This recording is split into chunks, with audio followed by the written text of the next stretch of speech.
the secret of abounding happiness. Great is the thirst for happiness, and equally great is the lack of happiness.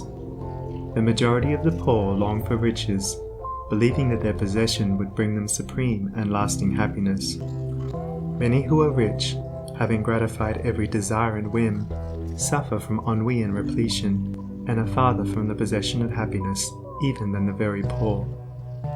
If we reflect upon this state of things, it will ultimately lead us to a knowledge of the all-important truth that happiness is not derived from mere outward possessions, nor misery from the lack of them. For if this was so, we should find the poor always miserable, and the rich always happy, whereas the reverse is frequently the case.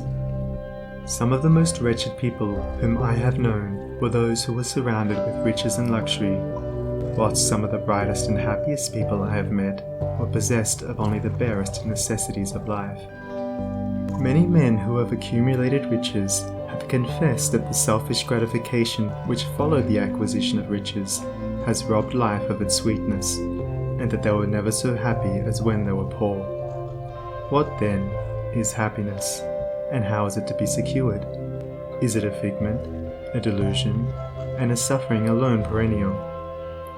We shall find, after earnest observation and reflection, that all, except those who have entered the way of wisdom, believe that happiness is only to be obtained by the gratification of desire.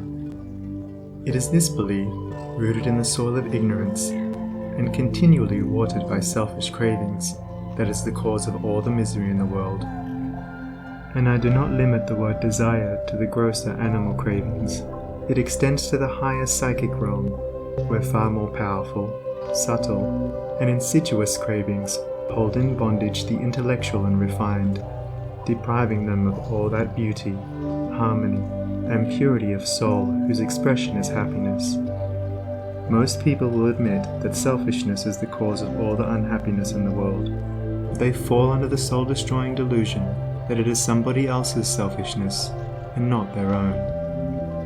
When you are willing to admit that all your unhappiness is the result of your own selfishness, you will not be far from the gates of paradise.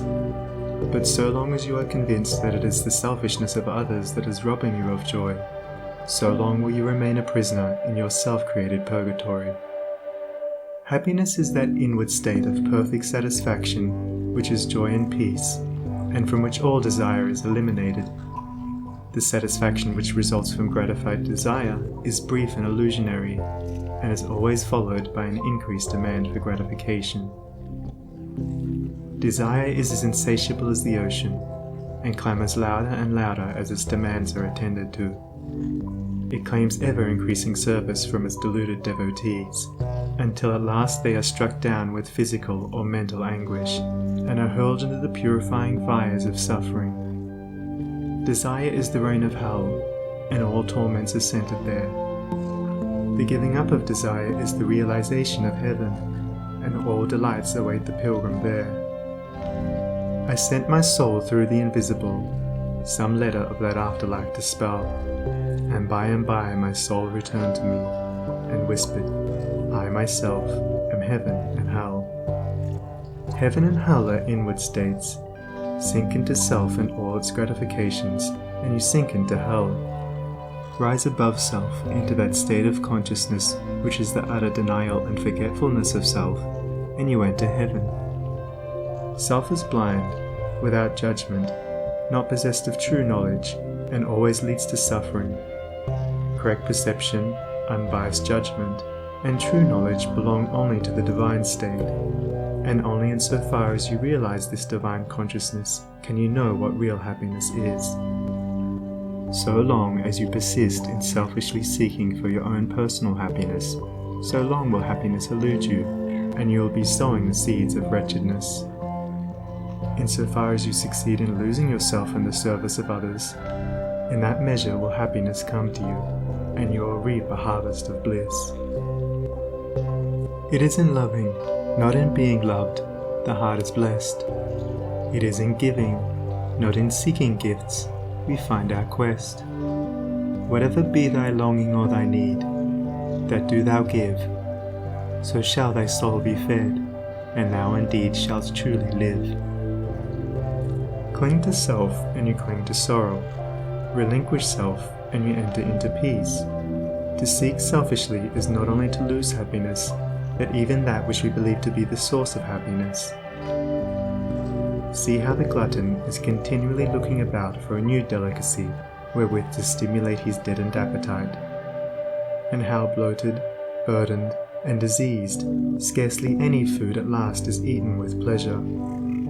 Whereas, he who has mastered his appetite, and not only does not seek, but never thinks of gustatory pleasure, finds delight in the most frugal meal.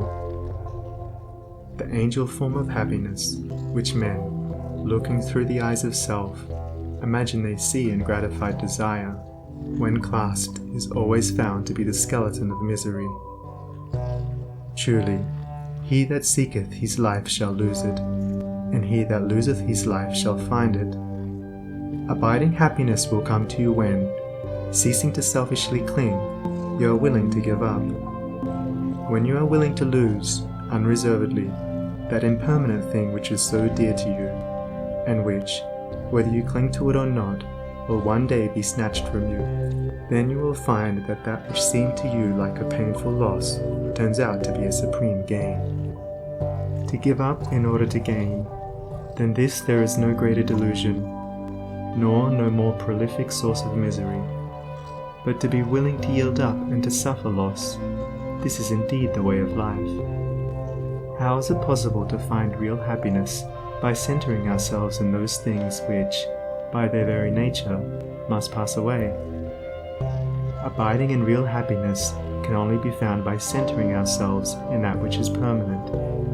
Rise, therefore, above the clinging to and craving for impermanent things, and you will then enter into a consciousness of the eternal.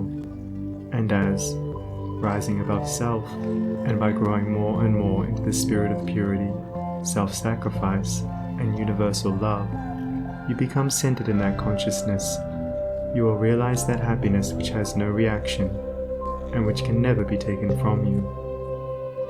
The heart that has reached utter self-forgetfulness in its love for others has not only become possessed of the highest happiness, but has entered into immortality, for it has realized the divine. Look back upon your life, and you will find that the moments of supremest happiness were those in which you uttered some word, or performed some act, of compassion or self-denying love. Spiritually, happiness and harmony are synonymous. Harmony is one phase of the great law, whose spiritual expression is love. All selfishness is discord, and to be selfish is to be out of harmony with the divine order. As we realize that all-embracing love, which is the negation of self, we put ourselves in harmony with the divine music, the universal song, and that ineffable melody which is true happiness becomes our own. Men and women are rushing hither and thither in the blind search for happiness, and cannot find it, nor ever will until they recognize that happiness is already within them and round about them, filling the universe, and that they, in their selfish searching, are shutting themselves out from it. I followed happiness to make her mine, past towering oak and swinging ivy vine. She fled, I chased, o'er slanting hill and dale, o'er fields and meadows in the purpling vale. Pursuing rapidly o'er a dashing stream, I scaled the dizzy cliffs where eagles scream. I traversed swiftly every land and end, but always happiness eluded me. Exhausted, fainting, I pursued no more, but sank to rest upon a barren shore. One came and asked for food, and one for alms. I placed the bread and gold in bony palms. One came for sympathy, and one for rest. I shared with every needy one my best. When lo, sweet happiness, with form divine, stood by me, whispering softly, I am thine. These beautiful lines of Burleigh's express the secret of all abounding happiness. Sacrifice the personal and transient, and you rise at once into the impersonal and permanent.